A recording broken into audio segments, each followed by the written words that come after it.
Welcome back. Well, the mainstream media already under fire for being seemingly slanted in its coverage of the DNC.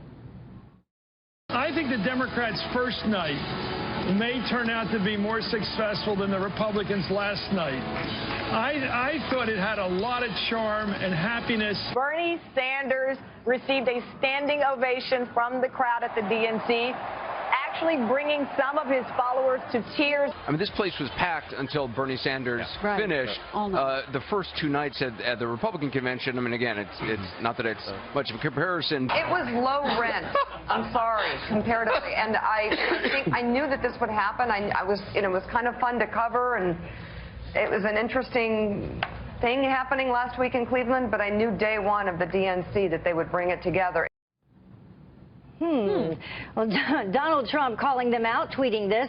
Funny, if you listen to Fox News, the Democrats did not have a good day. If you listen to the other two, they are fawning. What a difference. Well, here to react, Michael Graham of the Weekly Standard. Let's just begin with that last statement. She knew that the DNC would pull it together day one. Probably anything but that. Michael?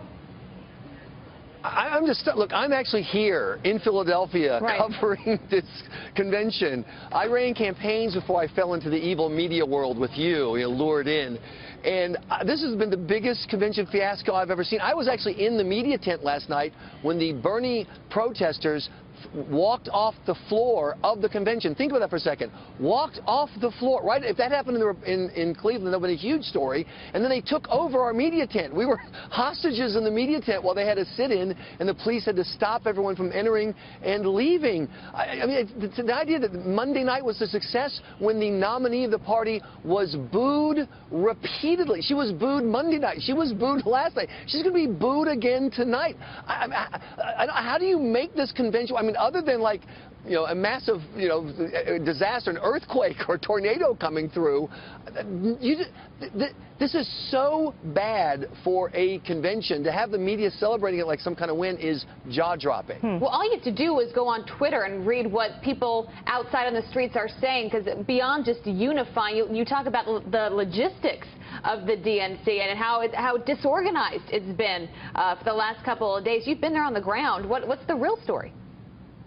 Well, I showed up Monday, finally working my way through the horrible logistics of getting in here through security after it was so convenient in Cleveland. Everything was easy. Whether you like the show or not, they had it set up well. Right. But every delegate I ran into had the same question. Where am I supposed to be? I don't know where to go.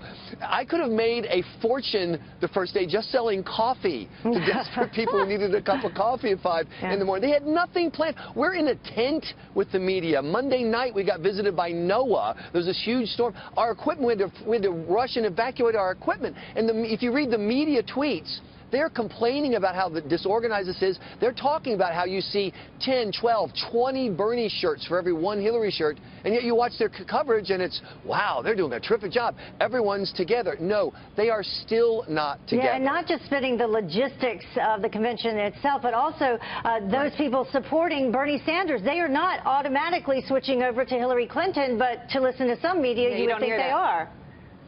Right? Oh, absolutely. And look, I think that in the end, people are going to eventually gravitate back towards either left or right. I think that's true with Republicans when the people were reluctant with Trump, and I think it's going to be true here. But the amount of passion here, it was interesting. You had a story a few minutes ago about Donald Trump at the VA event and people there chanting, "Lock her up." People on the floor of this convention on Monday were chanting about their party's nominee, "Lock her up." I've never seen anything like that at your home. This is the hometown team. Well, Michael Graham, thank you for being with us and telling us the real story. Thank you. Appreciate it. It's my pleasure. And in honor of the Democrats, I left the word ISIS out of the entire conversation just to show some respect here in Philly. All right, we'll be right back.